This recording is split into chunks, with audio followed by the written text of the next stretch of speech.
Now, the third major power pertains to the withholding. As I said, the President under Section 38, Book 6, E0292, this is the Administrative Code, has the power to suspend expenditures when public interest so requires. And also, under Section 23 of the same code, the Secretary of DBM, upon approval of the President, may modify or amend allotments already previously issued. So even if allotments have already been released to the agencies, they can in fact be recalled. What I mean by that is releases of allotments can in fact be modified. In practice, this is another instrument for keeping public expenditures in line with fiscal objectives, especially when there exists an unmanageable fiscal deficit. It happened twice that I can recall vividly. In 1998, right after the Asian financial crisis, the imposition of reserves enabled the Philippine government to tame the deficit to less than 3% of GDP. And then withholding of appropriations. In 2003, when the President declared a fiscal crisis, at that time, our deficit was already 5.1% of GDP. The President's power to suspend appropriations was a very effective tool to reduce the deficit. Fourth, the use of savings. Now, I think everybody knows use of savings. When there are savings, these savings can be used to augment other items of appropriations. And this is authorized not only in the Constitution, but also in the Administrative Code. The use of savings is not just the mere prerogative of the President. The Supreme Court Chief Justice, the Senate President, the Speaker, and the heads of the constitutional commissions enjoy the same privilege. In practice, it is a very practical approach to augment appropriations. We don't have a crystal ball, so we can't predict everything that happens in the future. And the use of savings is a good way by which you can ensure smooth flow of expenditures. However, it can also be subject to abuse. And the common abuse is that agencies would, in fact, force savings. Even if there should be no savings, they will force it, which means they will not implement certain programs and projects just to be able to generate savings to fund personnel benefits. And it is very common, so that by December, you get 2 months bonus instead of just 1 month. And then the use of savings to fund non-related items. The general rule is that you use savings to fund similar items.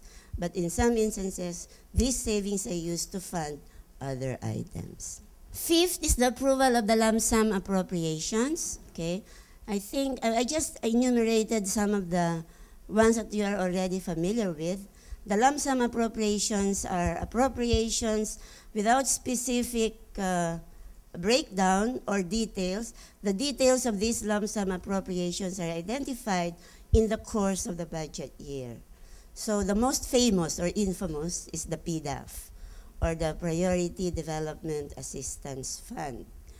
Under the intention of the PDAF, when it was originally incorporated in the GAA, it was supposed to be an equalizing factor for all the regions and all the districts across the Philippines. So regardless of where you are, you get the same amount. And that is why, in a Supreme Court ruling, it was ruled as constitutional on the basis of the equalization factor of the PDAF. Now, the calamity fund, obviously, you cannot predict a calamity, so it's got to be a lump sum. And then the contingent fund. The contingent fund is, of course, contingent. There are other lump sum funds, but all these are subject to the release upon approval of the President. Now, there are also special budgets for earmarked funds specifically provided by law.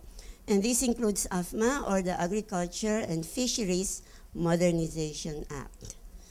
Now, the AFMA is about 44 billion in 2009, and the AFP Modernization AFP Modernization Fund is roughly 10 billion a year. And then, of course, the Agrarian Reform Fund varies between 6 to 7 billion a year. Now, the thing is, they're all in lump sum. In the case of the Agrarian Reform Fund, there's a council that's supposed to distribute it, but at the end of the day, it is subject to the approval of the President. In practice, again, a very effective tool to cover contingencies and to provide flexibility in governmental operations. While government in general is rigid, when it comes to money matters, there are certain flexibilities, and these are one of those that provide the flexibility. However, again, because it is a power, it can be abused, and in general, it suffers from lack of transparency and a possible abuse of discretion. For instance, we all know about the selective release of the PDAF, only to those that, to those that, that toe the line, all right? So, and finally, I just mentioned the general power of the President to provide to authorize benefits to employees. At the end of the day, this is the main motivating factor for everybody to move. When there are benefits, I mean, you know, human being human beings, they need some push or some incentives to be able to do a better performance.